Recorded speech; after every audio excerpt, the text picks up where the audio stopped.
Alright everyone, we have a travesty of a legal case here, which upon appeal, I have a feeling is going to be vacated because it's so pernicious and so clearly wrong, and the fact that they managed to cobble together a jury, even in New York City, that was sympathetic enough to the prosecution here to get a guilty verdict on potential high-level count. You could spend 10 years in prison on this particular charge of voter suppression, effectively. With Douglas Mackey, the fact that they were even able to find that jury there surprises me. Like San Francisco, maybe. Even New York City, though, there should have been one person out of fucking 12 that could see through the bullshit.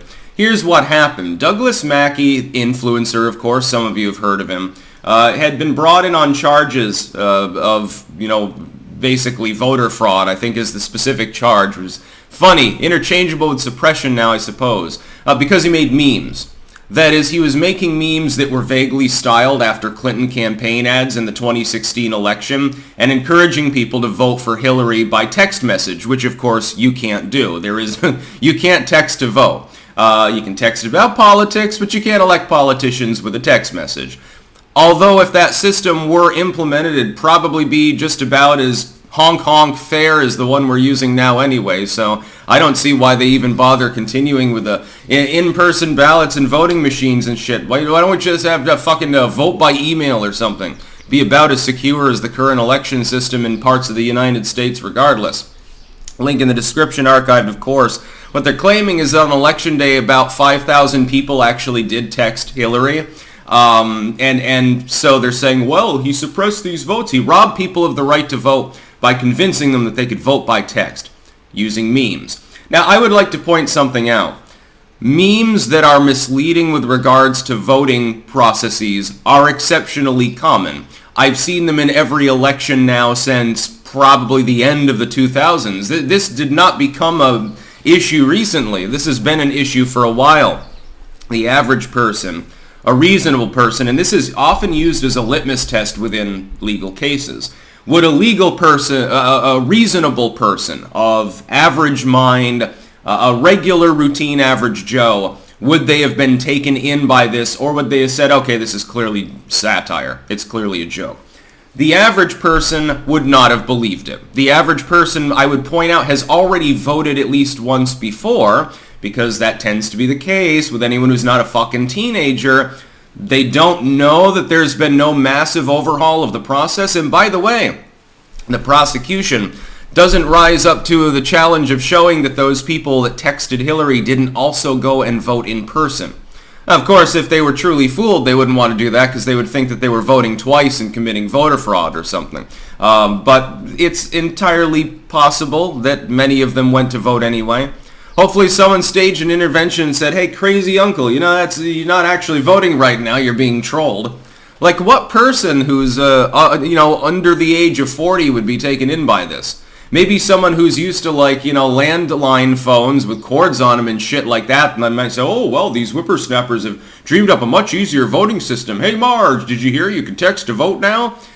A handful of people. You're talking about an election which 100 million people vote or something like that, and you're scraping together 5,000 people who even did the texting.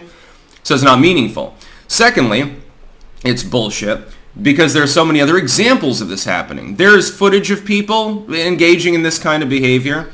There are memes, again, some of which are still publicly there from 2022, 2020, 2018, 2016, 2014, 2012, 9, 10, every single time there's an election, not just in the United States. You see similar memes in other countries too. Sometimes you can even read them. Of course, if it's in Hindi or something, it might escape from the meme sphere's notice. That'd be funny. Indian election gets interfered with, Modi loses or something because somebody made a shitpost. But the fact is, it didn't swing an election. It's not voter fraud. It's not voter suppression. People believed a meme. They believed a joke. He's facing 10 years potentially, although you're not going to give him 10 years, I think, in prison for making memes and simply having too large of an audience while doing so. Again, I've had several people in the wake of this send me public posts by people who have engaged in the same behavior. Oh, did you know you can text to vote now? Text Trump to whatever number. And it happens, by the way, among Republicans and Democrats in the U.S. sphere, and also people that are apolitical and just starting shit. Literal trolls. They don't even care. They'll target both sides at the same time and be laughing their ass off because apparently a small number of people are dumb enough to fall for it. Well, this is clearly not suppression. He didn't cause anyone not to vote. He made a meme. And the meme happened to transfer information to them that was wrong, but that a reasonable person would understand was wrong. And I'm sure that if you looked at those posts, you'd find plenty of people stating that underneath in the replies. Hey, this actually isn't true. Warning, fellow Hillary Clinton fans, you can't actually text to fucking vote. Were you aware of this fact? No. Really? I mean, what person would believe it? Yes, the government made a major change to the voting system and literally notified nobody, and you're seeing it on a random Twitter account. By the way, there's another problem when you have an influencer like this, who comes from the right wing of politics, especially if it's on Twitter or certain other sites. You get an echo chamber. Okay, if you put on the Hillary text to vote thing, how many Hillary fans do you think even fucking see it? Well, 2, maybe 3, and they're going to be the lurkers. They're going to be the ones that assume everything posted by the account is wrong to begin with anyway. I've got them on my Twitter following me. People who just lurk there to bitch about everything that I post. It happens on every site that I use. And he's a much larger influencer overall, or was at the time, for that election. He's near the top 100 in their rankings, however the fuck they formulate them. So I support Douglas Mackey. You should never have been charged in the first place. The charges are pernicious. They're politically motivated. It's basically them throwing a bitch fit. What, you think that 5,000 votes would have been enough of a margin for Clinton to have won? No, not in any of the states. So what are you so fucking afraid of? It happens every election, and this is the only time they chose to prosecute. I haven't seen a single other example where they finally brought charges in against anyone for exactly the same behavior. And by the way, are you going to impose a litmus test about believability? Like if you use the campaign's font, it's not okay, but if you don't, and it looks like it was scribbled in crayon, the same exact message is okay because, again, of that litmus test of whether the average rational person would believe that it was true?